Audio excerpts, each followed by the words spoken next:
ಮಾತನಾಡಲು ಬಯಸುತ್ತೇನೆ.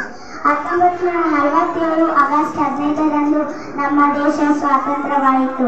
ಇದನ್ನು ಪಡೆಯಲು ಗಾಂಧೀಜಿ, ಸುಭಾಷ್ ಚಂದ್ರ ಬೋಸ್, ಭಗತ್ ಸಿಂಗ್, ಬಾಲ ಗಂಗಾಧರ್ ತಿಲಕ್, ಚಂದ್ರಶೇಖರ್ ಆಜಾದ್ ಮುಂತಾದವರು ಶ್ರಮವಹಿಸಿದ್ದಾರೆ.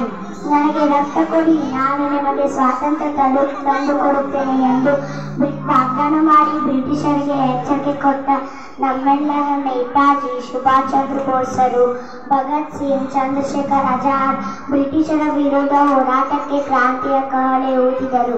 ಭಗತ್ ಸಿಂಗ್ ಸೆರೆಮನೆಯಲ್ಲಿದ್ದಾಗ ಅವರ ತಾಯಿ ಹೇಳಿದ ಮಾತು, ನಿನ್ನ ನಿಲುಮೆಯನ್ನು ಬದಲಿಸಬೇಡ, ಪ್ರಪಂಚ ಮರೆಯಲಾಗದ ಸಾವು ನಿನ್ನದಾಗಲಿ ಎಂದು ಹೇಳಿದ ಮಾತನ್ನು ಸದಾಕಾಲ ನೆನೆಸುತ್ತಿದ್ದರು.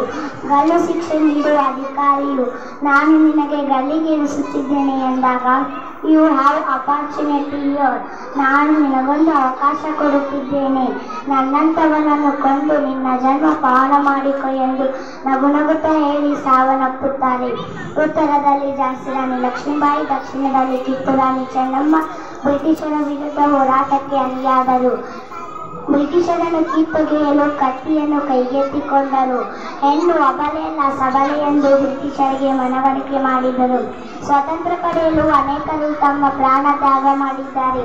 ಅವರು ಗಳಿಸಿಕೊಟ್ಟ ಸ್ವಾತಂತ್ರ್ಯವನ್ನು ಪ್ರೇಕ್ಷಾಚಾರವಾಗಿ ಮರೆಯದೆ ಶಿಕ್ಷಾಚಾರವಾಗಿ ಬಳಸಿ ಅವರ ಋಣ ತೀರಿಸಬೇಕಾಗಿದೆ. ಇಷ್ಟು ಹೇಳಿ ನನ್ನ ಒಂದೆರಡು ಮಾತುಗಳನ್ನು ಮುಗಿಸುತ್ತೇನೆ. ಜೈ ಹಿಂದ್, ಜೈ ಕರ್ನಾಟಕ.